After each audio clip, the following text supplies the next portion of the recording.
Ultimate justice, the case for capital punishment.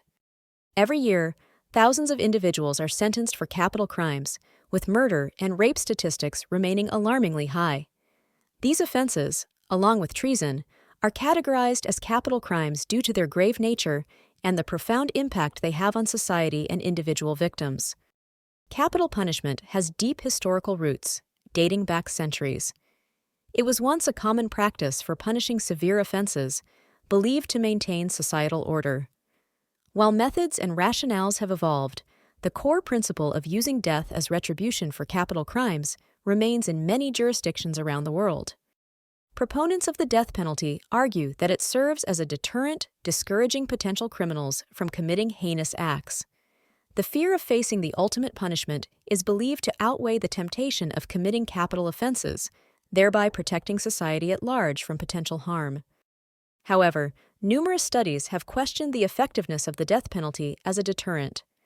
Research indicates no significant difference in crime rates between regions with and without capital punishment, suggesting that the threat of execution may not influence criminal behavior as strongly as advocates claim. Subgroups in society overwhelmingly responsible for much of the crime, while being only a smaller percentage of the overall population, also makes the death sentence seem racist. This, together with this same subgroup's inability to think ahead and their low impulse control, means many more this subgroup are executed than random statistics would otherwise require. The moral stance of an eye for an eye is often invoked in defense of the death penalty. Supporters argue that executing perpetrators of capital crimes fulfills a moral obligation to deliver justice, aligning the punishment with the severity of the crime committed. The moral perspective of an eye for an eye suggests that capital punishment is a just response to heinous crimes.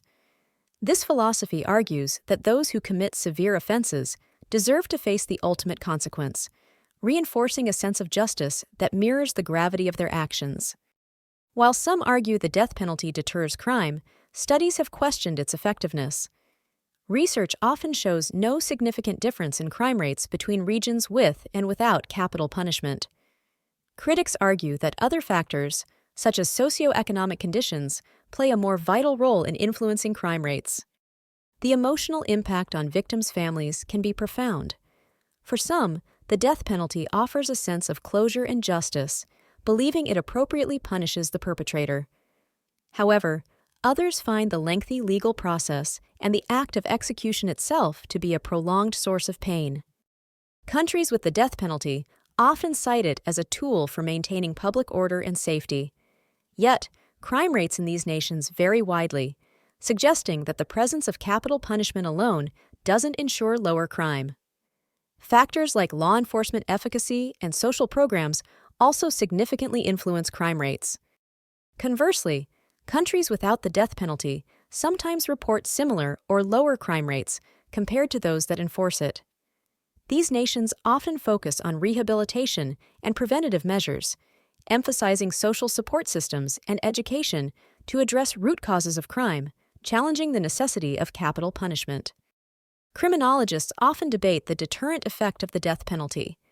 Some argue that the fear of execution can prevent heinous crimes, while others point out that crime rates remain unaffected in regions with capital punishment, suggesting that factors like socioeconomic conditions play more significant roles in influencing criminal behavior. Legal discussions on the death penalty frequently involve human rights considerations. Many argue that capital punishment violates the fundamental right to life. International bodies, including the United Nations, advocate for its abolition, pushing for global adherence to human rights standards that promote rehabilitation over retribution. Public opinion on the death penalty is divided. Surveys reveal varying levels of support, often influenced by cultural, political, and social factors. While some view it as necessary for justice, others see it as an outdated practice that fails to address the root causes of criminal behavior. Miscarriages of justice highlight the risk of executing innocent individuals.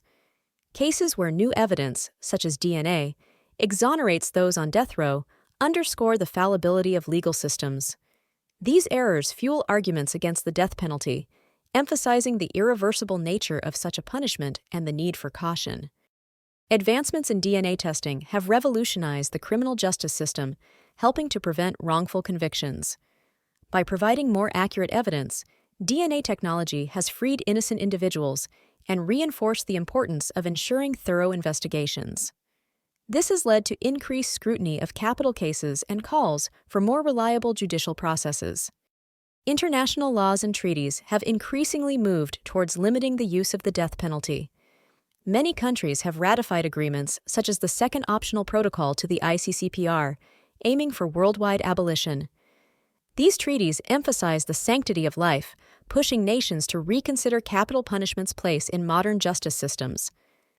Closure is often cited as a reason for executions, offering a sense of finality to victims' families. However, opponents argue that true healing is complex and doesn't rely solely on the perpetrator's death. Emotional recovery might be better achieved through support systems rather than capital punishment. Religious views on the death penalty vary widely. Some faiths see it as a just retribution, while others view it as morally wrong. For instance, Christianity often preaches forgiveness, whereas Islam may allow it under strict conditions. These diverse beliefs influence public and political attitudes towards capital punishment. Political influence heavily shapes capital punishment policies. Politicians may use tough-on-crime stances to gain votes, impacting legislative decisions. In some cases, political shifts lead to moratoriums or abolition, reflecting changing societal values. This dynamic interplay underscores the role of leadership in shaping the future of the death penalty. The discussion between rehabilitative and punitive justice systems is crucial in capital punishment debates. Rehabilitative justice focuses on transforming offenders, while punitive justice emphasizes punishment. Advocates of rehabilitation argue that addressing root causes of crime can prevent future offenses, challenging the necessity of the death penalty in modern societies. The debate between rehabilitative and punitive justice centers on whether the focus should be on reforming offenders or punishing them. Rehabilitative justice emphasizes reintegration into society, providing education and therapy. Punitive justice prioritizes retribution and deterrence, often supporting harsher sentences. The choice reflects society's values and approach to criminal behavior. Some argue capital punishment should be reserved for heinous crimes due to their severity. This perspective insists that certain acts, such as mass murder or child rape, demand the ultimate penalty. However, defining what constitutes a heinous crime can be subjective, leading to potential inconsistencies in legal application. The slippery slope of defining heinous crimes raises concerns about arbitrary applications of the death penalty. What one jurisdiction considers heinous, another might not. This lack of uniformity can lead to unequal justice and erode public trust in the fairness of the legal system. The use of the death penalty for juvenile offenders is highly contentious. Many argue that young offenders lack full mental development, impairing their judgment.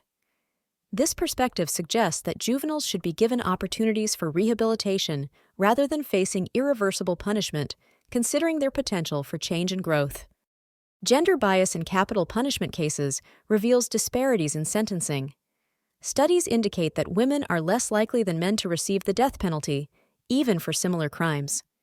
This discrepancy suggests societal perceptions of gender roles and culpability may influence judicial outcomes, highlighting the need for impartial justice. Racial bias is a significant concern in the application of the death penalty, with statistics indicating a disproportionate representation of racial minorities on death row. This disparity raises questions about systemic inequalities in the justice system and whether the death penalty is applied fairly across different racial groups. Juvenile offenders facing the death penalty present a moral and ethical dilemma. Many argue that young offenders lack the maturity and decision-making capacity of adults, raising concerns about the justice system's capacity to deliver fair punishment to those whose developmental stages may impact their actions. Gender bias in capital punishment cases is another critical issue, with men more likely to receive death sentences than women. This discrepancy may reflect societal perceptions of gender roles and the types of crimes typically associated with each gender, affecting judicial outcomes.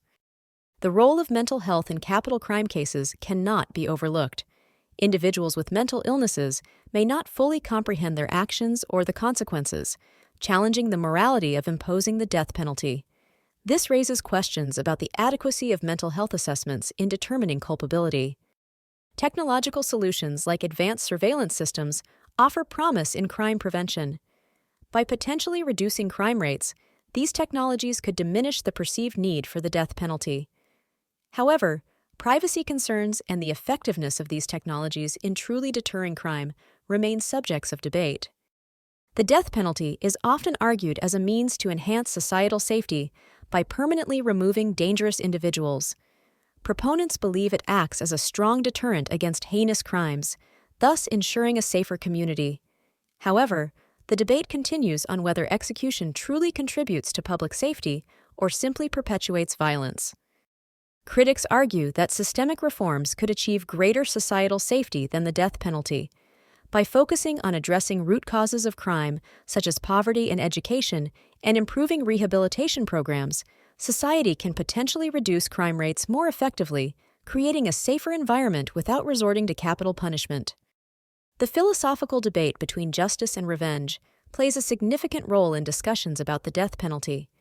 Some view it as a rightful act of justice, while others see it as a form of state-sanctioned revenge, raising questions about the ethical implications of taking a life in response to crime. Media plays a crucial role in shaping public perception of the death penalty.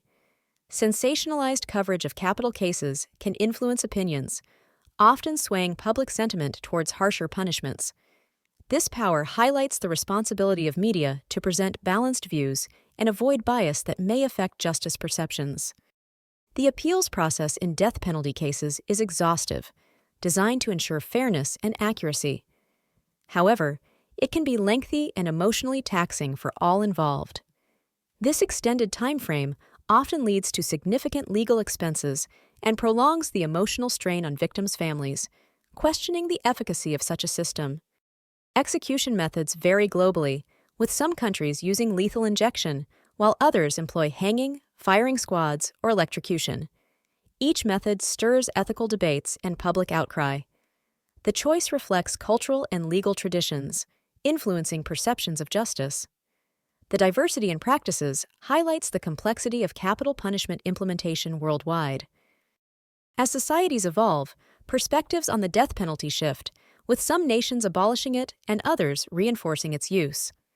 This trend reflects changing values towards human rights and justice. The global landscape suggests an eventual decline in capital punishment, yet significant regional differences persist, complicating consensus. Proponents argue that the death penalty deters crime through fear, believing that the ultimate punishment discourages potential offenders. This perspective emphasizes the protective role of capital punishment in maintaining order.